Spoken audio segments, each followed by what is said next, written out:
5,000ಕ್ಕೂ ಹೆಚ್ಚು ಸಿಬ್ಬಂದಿಗಳು ಈ ಮತ ಎಣಿಕೆ ಕಾರ್ಯದಲ್ಲಿ ತೊಡಗಿದ್ದಾರೆ.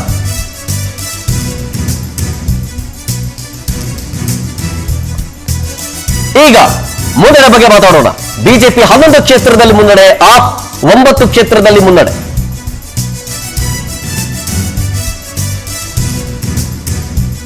ಕ್ಯೂರಿಯಾಸಿಟಿ ಈಗಲಿಂದಲೇ ಶುರು ನೋಡಿ. ಈಗಲೇ heat of the moment create ಆಗಿಬಿಟ್ಟಿದೆ. ಅಷ್ಟೇ ಸ್ಪೀಡ್ ಆಗೋದ್ರೆ ಆಲ್ಮೋಸ್ಟ್ 12 ಗಂಟೆ ಒಳಗಡೆ, 12 ಗಂಟೆನೇ ಬೇಡ, 11 ಗಂಟೆ ಒಳಗಡೆ ಗೊತ್ತಾಗ್ಬಿಡುತ್ತೆ.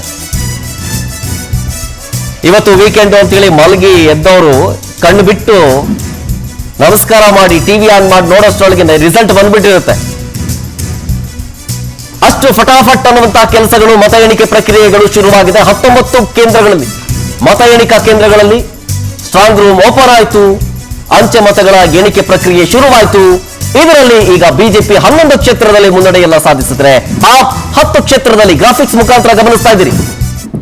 ದೆಹಲಿ ಮೆಟ್ರೋದಲ್ಲಿ ಬಿಜೆಪಿ 11, ಆ ಗ್ರಾಫಿಕ್ಸ್ ಗಮನಿಸಿದ್ರಿ ನೀವು.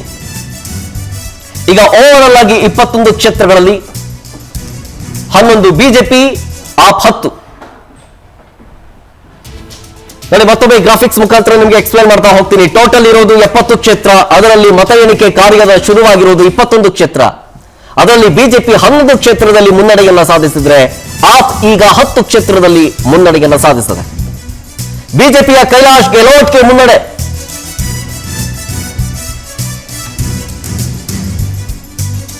ಮೊದಲ ಅಭ್ಯರ್ಥಿಯ ಡೀಟೇಲ್ ಸಿಗ್ತಾ ಇದೆ ಈಗ.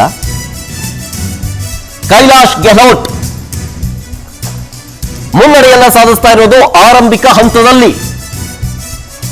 ಮತ ಎಣಿಕೆ ಕಾರ್ಯ, ಅಂಚೆ ಮತ ಎಣಿಕೆ ಕಾರ್ಯ ಶುರುವಾಗಿ ಕೇವಲ 12 ನಿಮಿಷ ಆಗಿದೆ. ಕೈಲಾಶ್ ಗೆಹ್ಲೋಟ್ ಮುನ್ನಡೆಯನ್ನ ಸಾಧಿಸಿದ್ದಾರೆ ಅಂಚೆ ಮತ ಎಣಿಕೆಯಲ್ಲಿ. 5,000ಕ್ಕೂ ಹೆಚ್ಚು ಸಿಬ್ಬಂದಿಗಳು ಮತ ಎಣಿಕೆ ಪ್ರಕ್ರಿಯೆಯಲ್ಲಿ ತೊಡಗಿಕೊಂಡಿದ್ದಾರೆ. ಮಾಜಿ ಸಿಎಂ ಅರವಿಂದ್ ಕೇಜ್ರಿವಾಲ್ ಮುನ್ನಡೆ. ಹಾಲಿ ದೆಹಲಿ ಸಿಎಂ ಅತಿಶಿ ಹಿನ್ನಡೆ. ಮಾಜಿ ಮುನ್ನಡೆ, ಹಾಲಿ ಹಿನ್ನಡೆ. ಇದು ಕೇವಲ ಆರಂಭಿಕ ಹಂತ ಮಾತ್ರ. ನೀವು ಹೋಗ್ತಾ ಹೋಗ್ತಾ ಹಿನ್ನಡೆ ಇರೋರು ಮುನ್ನಡೆ ಆಗಬಹುದು, ಮುನ್ನಡೆ ಇರೋರು ಹಿನ್ನಡೆ ಆಗಬಹುದು. ಹಾವು ಏಣಿ ಆಟ ನಿಮ್ಗೆ ಹೇಳ್ಬೇಕಾಗಿಲ್ಲ ಸಪರೇಟು. ಬಹುತೇಕ ಎಲ್ಲಾ ರಾಜ್ಯದ ಜೊತೆಗೆ ಲಾಸ್ಟ್ ಇಯರ್ ಅಷ್ಟೇ ಸೆಂಟ್ರಲ್ ಎಲೆಕ್ಷನ್ ಎಲ್ಲ ಕೂಡ ನೀವು ಗಮನಿಸಿದಿರಿ. ಈಗ ಕಲ್ಕಾಜಿ ಕ್ಷೇತ್ರದಲ್ಲಿ ಅತಿಶಿಗೆ ಹಿನ್ನಡೆ ಆಗಿದೆ ಅನ್ನೋದು ಗೊತ್ತಾಗಿದೆ ಈಗ. ಆದ್ರೆ ಮಾಜಿ ಸಿಎಂ ಕೇಜ್ರಿವಾಲ್ ಮಾತ್ರ ಮುನ್ನಡೆ ಸಿಕ್ಕಿದೆ.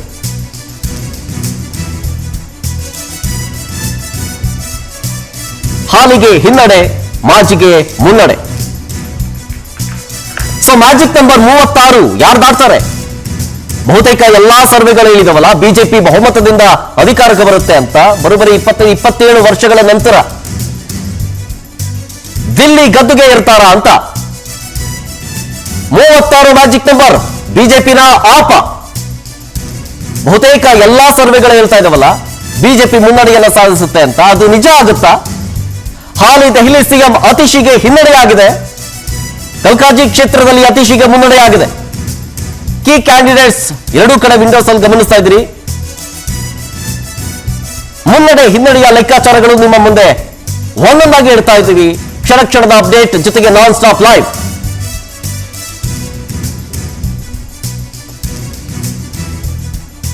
ದೆಹಲಿ ವಿಧಾನಸಭಾ ಚುನಾವಣಾ ಫಲಿತಾಂಶದ ಒಂದು ನಾನ್ ಸ್ಟಾಪ್ ಕವರೇಜ್ ಅನ್ನು ಗಮನಿಸ್ತಾ ಇದ್ದೀರಿ. ಮನೀಶ್ ಸಿಸೋಡಿಯಾ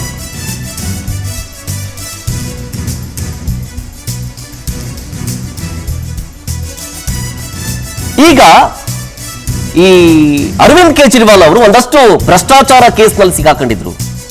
ಮದ್ಯ ನೀತಿ ಆಗನ ನೋಡಿ ಗಮನಿಸ್ತಾ ಇದ್ದೀರಿ. ಮನೀಶ್ ಸಿಸೋಡಿಯಾ ಇವ್ರಿಗೂ ಕೂಡ ಅಷ್ಟೇ ಹಿನ್ನಡೆ.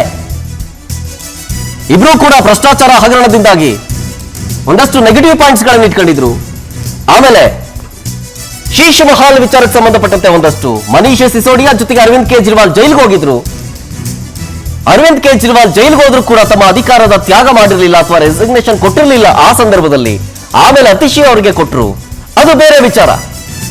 ಆದ್ರೆ ಹೇಳ್ತಾ ಇದ್ದಲ್ಲ, ಜೈಲ್ಗೆ ಹೋಗಿ ಬಂದ ನಂತರ ರಾಜಕೀಯದಲ್ಲಿ ಒಂದಷ್ಟು ಜನ ಬೇರೆ ಬೇರೆ ರೀತಿಯಾಗಿ ಮುನ್ನಡೆಯನ್ನ ತಗೋತಾರೆ, ಜೊತೆಗೆ ಅವ್ರ ರಾಜಕೀಯ ಜೀವನ ಮತ್ತಷ್ಟು ಉತ್ತುಂಗಕ್ಕೆ ಇರುತ್ತೆ ಅನ್ನುವಂತ ಒಂದಷ್ಟು ಮಾತುಗಳಿದಾವೆ. ಅದು ಜನಸಾಮಾನ್ಯರು ಮಾತಾಡ್ಕೊಳ್ತಾ ಇರ್ತಾರೆ. ಅದೇ ರೀತಿಯಾಗಿ ಇಲ್ಲಿ ಏನಾದ್ರೂ ಒಂದಷ್ಟು ಬೆಳವಣಿಗೆಗಳಾಗ್ಬೋದಾ ಅಂತ. ಈಗ ಕಾಂಗ್ರೆಸ್ ಕೊನೆಗೂ ಖಾತೆ ಓಪನ್ ಮಾಡಿದೆ ನೋಡಿ. ಕಳೆದ ಬಾರಿ ಶೂನ್ಯ ಸಾಧನೆ ಮಾಡಿತ್ತು ಕಾಂಗ್ರೆಸ್, ಈಗ ಒಂದರಲ್ಲಿ ಮುನ್ನಡೆಯನ್ನ ಸಾಧಿಸಿದೆ. ಒಂದೇ ಒಂದು ಕ್ಷೇತ್ರದಲ್ಲಿ ಕಾಂಗ್ರೆಸ್ ಮುನ್ನಡೆಯನ್ನ ಸಾಧಿಸಿರೋದು ಈಗ ಈ ಹಂತದಲ್ಲಿ. ಯಾವ ಕ್ಷೇತ್ರದಲ್ಲಿ ಗೊತ್ತಾ? ಬಾದ್ಲಿ ಕ್ಷೇತ್ರದಲ್ಲಿ ಕಾಂಗ್ರೆಸ್ ಲೀಡ್ ತಗೊಂಡಿದೆ. ಸೊ ಅಲ್ಲಿಗೆ ಕೊನೆಗೂ ಅಷ್ಟೋ ಇಷ್ಟೋ ಒದ್ದಾಡಿ ಗುದ್ದಾಡಿ ಕಾಂಗ್ರೆಸ್ ಖಾತೆಯನ್ನು ಓಪನ್ ಮಾಡಿತು. ಹಾಲಿ ಸಿಎಂಗೆ ಹಿನ್ನಡೆ. ಈಗ ಬರ್ತಾ ಇರುವಂತಹ ಡೀಟೇಲ್ಸ್, ಮಾಜಿ ಸಿಎಂ ಅರವಿಂದ್ ಕೇಜ್ರಿವಾಲ್ಗೂ ಕೂಡ ಹಿನ್ನಡೆಯಾಗಿದೆ ಅಂತ. ಎಸ್, ನವದೆಹಲಿ ಕ್ಷೇತ್ರದಲ್ಲಿ ಅರವಿಂದ್ ಕೇಜ್ರಿವಾಲ್ಗೆ ಹಿನ್ನಡೆ.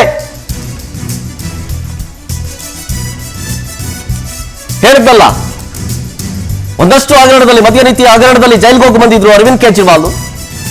ಬೇಲ್ ಮೇಲೆ ಹೊರಗಡೆ ಇದ್ದಾರೆ. ಬಂದು ಅಬ್ಬರದ ಪ್ರಚಾರ ಮಾಡಿದ್ರು. ಜನ ಅವರ ಕೈ ಹಿಡಿದ್ರ ಗೊತ್ತಿಲ್ಲ. ಇನ್ನು ಹಾಲಿ ಸಿಎಂ ಅತಿಶಿ ಅವರು ಕೂಡ ಹಿನ್ನಡೆಯನ್ನು ಅನುಭವಿಸಿದ್ದಾರೆ.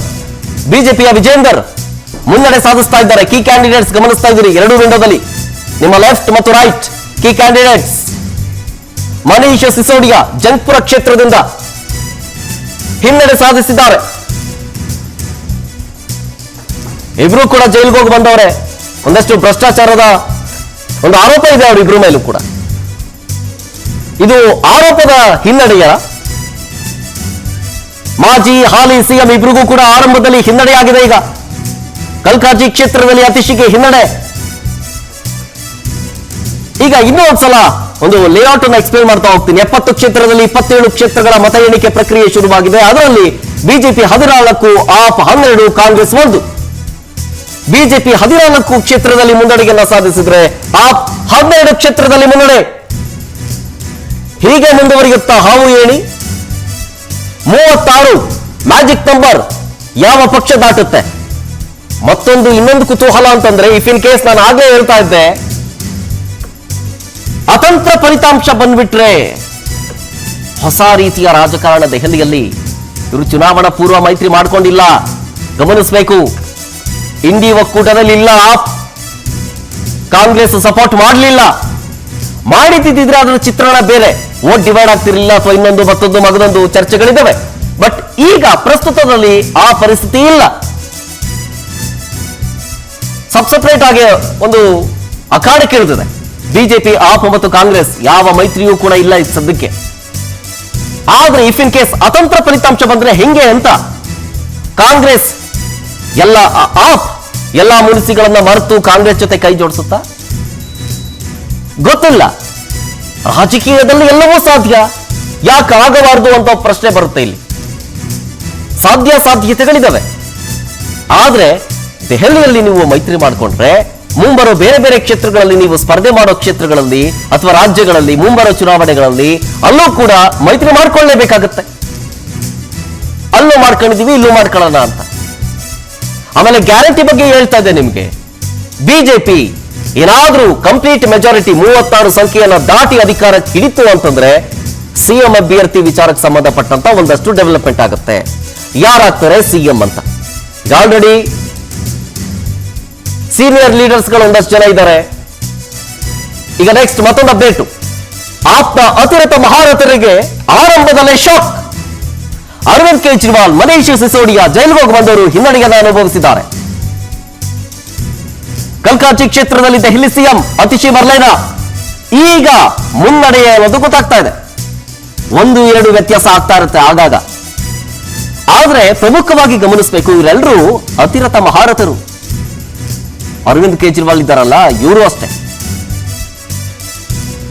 ಭ್ರಷ್ಟಾಚಾರ ನಿರ್ಮೂಲನೆ ಮಾಡ್ಬಿಡ್ತೀನಿ. ಈಗೆಲ್ಲ ಅಧಿಕಾರದಲ್ಲಿದ್ದಂತಹ ಪಕ್ಷಗಳು ಅವ್ರವ್ರು ದುಡ್ಡು ಮಾಡ್ಕೊಂಡ್ರಷ್ಟೇ, ಜನರಿಗೆ ಏನೋ ಮಾಡ್ಲಿಲ್ಲ, ನಾನ್ ಮಾಡ್ತೀನಿ ಜನರಿಗೆ ಅಂತೇಳಿ ಹೇಳಿ ಬಂದಿದ್ರು. ಆದ್ರೆ ಮಾಡಿದ್ದೇನು ಅಂತ ಮತದಾರ ಕೇಳ್ತಾನೆ ಪ್ರಶ್ನೆ. ನೀವೇನ್ರಿ ಮಾಡಿದ್ರಿ? ಮತದಾರರು ಕೇಳುವಂತ ಪ್ರಶ್ನೆ. ಭ್ರಷ್ಟಾಚಾರ ನಿರ್ಮೂಲನೆ ಮಾಡ್ತೀನಿ ಅಂತಂದ್ರಿ, ನೀವೇ ಭ್ರಷ್ಟಾಚಾರದಲ್ಲಿ ಸಿಕ್ಕಾಕೊಂಡ್ರಿ. ಐಷಾ